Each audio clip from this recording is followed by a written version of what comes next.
with you a 10-minute sequence that's going to work through your whole body from the neck down to the soles of your feet, warming up, lubricating the joints, and bringing blood flow to all the muscles.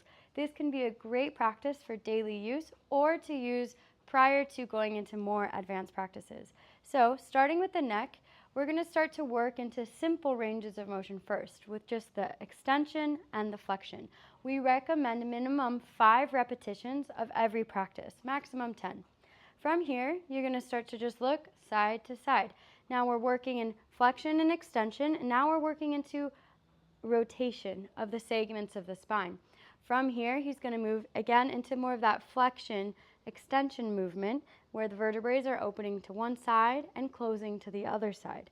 From here, he's going to bring now into a chin tuck. This is a really important practice, especially for those of you who are a lot of the times on the desk. Now what he's doing is going to extend forward, and when he comes back, he's stretching those small muscles deep in the neck. They tend to get tight with a lot of desk work. From here, we're going to go into full circles. This is going to bring together all of those movements that we were just looking at into a full movement. And this is going to, again, lubricate all those small joints within the spinal column while also accessing all of the ranges of motion. From here, we go into the shoulders, starting first with a focus on the scapula.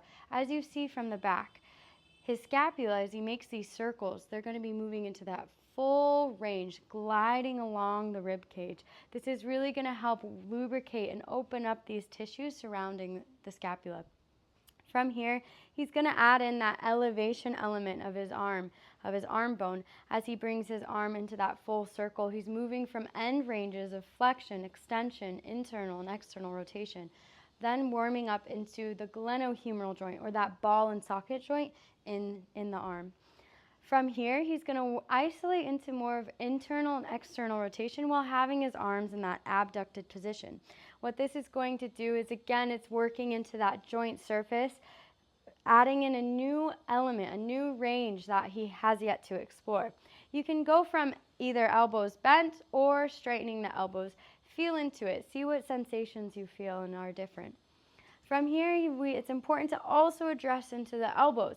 That flexion and extension movement with more intention and focus is going to help, again, warm up that joint.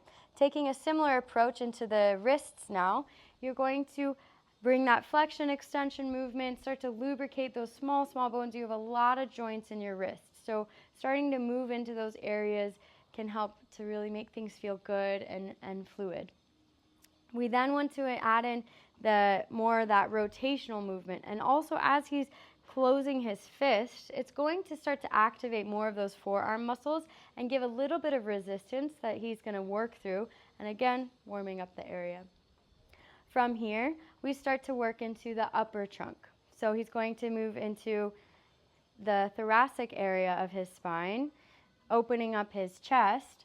He's going to work into some motion of just this thoracic spine, extending, opening, and flexing. Again, we're focusing on this area of the spine, piece by piece. We first started with the cervical, now we're into the thoracic or the mid-back. Doing a few repetitions here, you can then start to work into some rotation. Now with this rotational movement, he's going to be accessing the full length of the spine, moving up and down the whole spinal column, starting to lubricate, open, move, mobilize, giving more fluid and warm sensation. From here, he's doing that lateral flexion. So we saw it with our cervical spine, and now we're incorporating it into the full length of the spine, opening the thoracic, opening the lumbar. We start to move into this range. From here, he's going to now bring a more focus into that lumbar spine.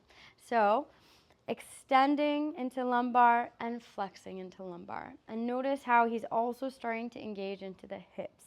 So this functions to warm up the spine, but also starts to access the hip joint as well. From here, we start to bring more of this rotational movement in the spine. We did the twisting movement, and now we're bringing this full rotation. This is going to access all those ranges. As you see, he's extending, he's flexing, he's laterally flexing to one side. So he's really incorporating all those ranges of motion that we just looked at. From next, we're going to start to focus to our pelvis, and the pelvis is our connection from the spine to the lower body. So it's really important to mobilize this area.